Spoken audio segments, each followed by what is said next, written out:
Yeah, he got more than any Republican since Nixon, more than his first time. He still got Of course, creamed. the population grows, so there's more voters. Yeah.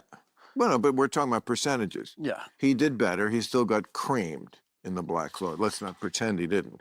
But okay, but the thing I was going to say is that you know, the far lefty woke types, I don't think they really actually have any black friends, They probably. don't. I see Because this in the fucking music business all the time with really, these motherfucking lefties, and they're like, think they're gonna be this big black savior, and it's like, you're a fucking idiot. What is up, everyone? In this clip from the Club Random podcast, we are diving into a clip that has been making waves where Kid Rock, the rock star turned political commentator, absolutely stuns Bill Maher with his no-hold-barred takedown of the woke left. This, in my opinion, is a masterclass in calling out hypocrisy, flawed logic, and the performative nonsense that's taken over today's politics. Whether you love him or hate him, in this clip, Kid Rock doesn't hold back, so let's get into this clip without spoiling anything. And of course, as we go through it, I'll be giving you my unfiltered take. Like you just don't fucking understand. because I think if they actually knew black people, what they would understand is that, see, they think in their social justice warrior head, they know a black musician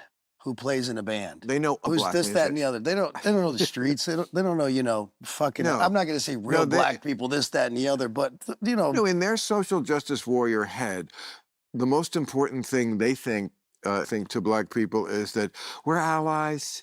And I think black people, I'm again just extrapolating from the black people I talk to and I know, they're a lot more cynical about it. Than they're like, oh please, we don't trust any white people fully. And who can blame them? So just because you're a liberal Democrat doesn't mean we think you. I've never heard But anyone black person. I don't trust white people. Now they might drive into a certain community and be like, "Oh, I'm fucking around in here because they're gonna fucking lynch my ass." You know what I mean? Shit like that. Like when they're driving in a nice I'm just neighborhood or saying they don't something. have this great belief that the liberals are so much better or really care more. And it's like, yeah, look at cities like they're run by Democrats, but they don't seem to actually help with the problems that blacks are having in cities. No. I mean, sometimes they do, and certainly they try. Their heart's in the right place, but for their programs, very often seem to get in the way of themselves. What I was going to say is like, no, I think what my friends, at least, what they care most about is who keeps it real, not who's your ally. Who keeps it real? That to me is the currency. So even if they don't agree with you, they respect that. And I find that every day. People that approach me and say whatever to me, if I'm out and about in public, which I always am. I find it all the time. This is a very excellent point that both Bill Maher and Kid Rock will be agreeing with. Authenticity matters more than performative allyship, and they are both absolutely right. People can smell the BS from a mile away, and the woke left's constant virtual signaling reeks of it. They're basically saying, hey, if you're real with people, they'll respect you even if they don't agree with you. And that's a lesson that the woke crowd desperately needs to learn. They always love to talk about being allies, but what does that even mean? Is it posting a black square on Instagram? Is it using the right hashtags? They're pointing out that real relationships, real respect doesn't come from performative gestures. They come from honesty, even when it's uncomfortable. I mean, when was the last time you saw a woke activist actually listen to someone they disagreed with? Instead, they're always quick to label anyone who doesn't toe the line as racist, a bigot, or whatever ist or phobe fits the narrative. I personally don't care if you call me names, but I'm going to always keep it real. And that's what I think a lot of people respect. So the next time you see someone on the woke left preaching about being an ally, ask yourself, are they keeping it real or are they just playing a role? And make sure to choose your side wisely. what do they say to you? You should black people Any people. But yeah, what do black people say to say you? a lot of different things, but I mean, people that are Really, real, there's not a- people that are real, just like you're sitting here talking to me, and we're gonna have a good conversation, and I would dare say we've become friends. Is that I hope so. we have different opinions on a lot of things, but we both have our truths, and those are we keep it real with Yes. each other, and we can speak about this shit, and we can find some things in And I common, don't and we think, can move and on. I don't think you're a bad guy, and I don't think you're a racist, which liberals do. They think you're a terrible racist. Yeah, white woke liberals think Right. I'm a racist. Yes, they do. Fuck yeah. Then to them, fuck yeah, I am. Fuck them. Like, I'd rather just fucking horn dog into them and be like, yeah. I mean, when we were in the 90s, it was the conservatives who had the stick up their ass. Now it's the other way around. Like your song, I was quoting it on the show tonight, Low Life. I quoted the great line about I got kids I've never seen and their their mommy. money. Yes. But the other one is like, My friend John Eddie wrote that. I owe everybody money. I think racist jokes are funny.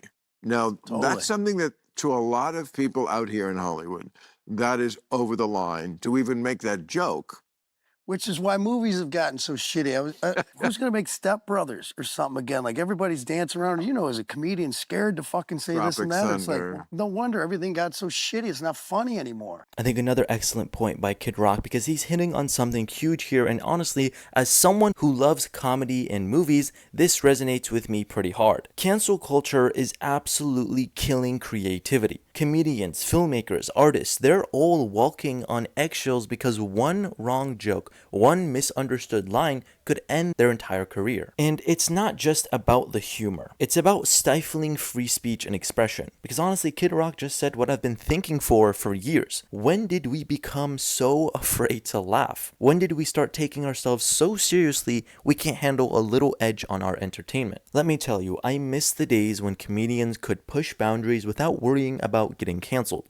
Movies like Step Brothers or Blazing Saddles, those classics would never get made today. And it's all because everyone is simply too scared of offending somebody. And I think it's absolutely stupid because offense is subjective. What offends one person might make another person laugh until they cry. But instead of letting the audience decide what that is, we've got this small, loud group of people dictating what's acceptable and what's not. And being honest, I think this is why so much of modern entertainment feels bland and uninspired. When writers and creators are too busy second guessing every line, every scene, every joke, and they become terrified of backlash, it shows in the entertainment, in all of the movies and everything. And this is not even mentioning something I personally love, which is stand-up comedy. Some of the best comedians, guys like Dave Chappelle, Bill Burr, or Ricky Gervais, are constantly under fire for telling jokes that make people think. But that's the point of comedy. It's supposed to challenge us, make us uncomfortable, and yes, sometimes offend us. But that's how we grow, and that's how we learn to not take ourselves so damn seriously. So I think Kid Rock's absolutely right. I think this is exactly why everything feels so shitty now. We've traded creativity for conformity, and it's a losing deal. Of course, I'd love to hear what you guys think. Let me know if you agree with that point. Let me know if you agree with the points made within this clip as a whole. Let me know your thoughts in the comments below. Be sure to give us a like and subscribe, and we'll see you guys in the next one.